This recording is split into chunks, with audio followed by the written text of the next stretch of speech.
talk about the development of the Nashville Civil Rights Association and some of the other ideas associated with the so-called sit-in movement. And of course, let us welcome you, Brother Lillard, and you, Professor McKissack, to the show this morning, and tell you how delighted we are to have the two of you with us. Let's start off by having you, Leo, to give us some information about your background, your education, and some of your experiences. And then Professor McKissack, during this first segment, will give us some information dealing with her background, education, and then during that second segment, we'll get into some of the ideas in reference to your participation in the movement. Let's talk about it. Thank you, Dr. Haney, for having us on.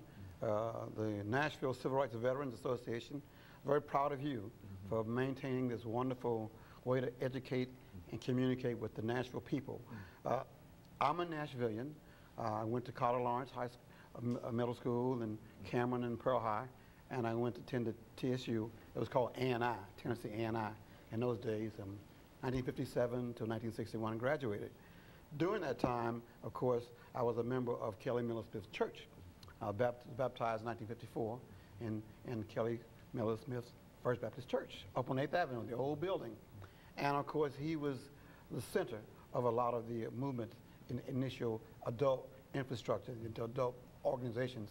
So naturally, when it was known that we were preparing to demonstrate downtown, to continue what Greensboro, North Carolina started, called a sit-in, I was extremely adamant about being part of that, being a Nashvillian, being a part of Kelly's church. And we continued that sit-in the entire winter of 60, right on through 61. How did you become involved? And I think, Professor McKissack, we've had you on an earlier show, and you talked about being raised in Detroit. And talk about how you became involved in the movement once you arrived here in Nashville, Tennessee.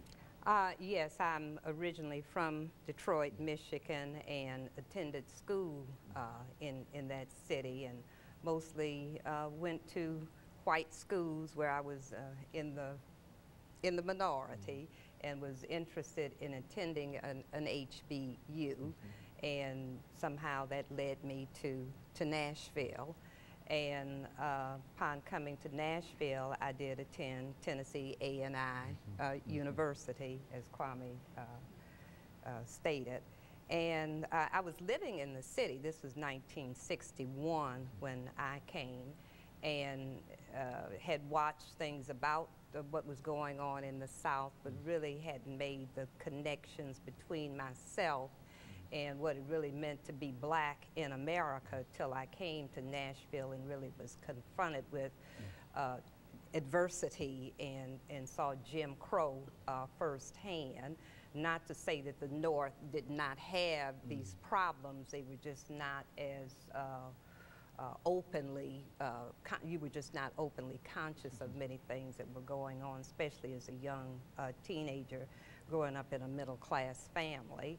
But I lived in the cities, and when I came, it was right after the Freedom Rides had occurred and students had been expelled from school.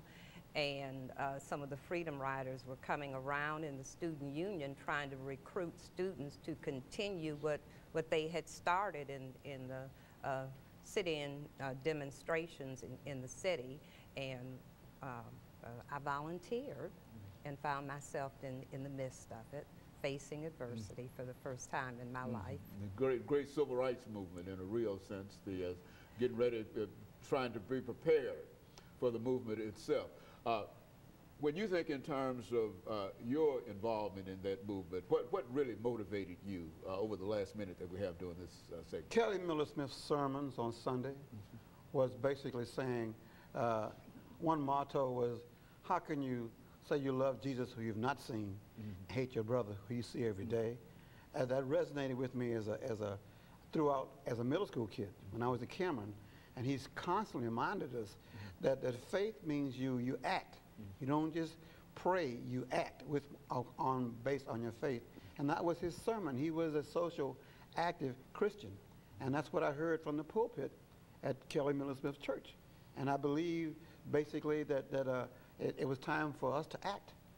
And so when it was clear that Jim Lawson was teaching nonviolence and teaching the tactics of Gandhi, It was our time to make a difference.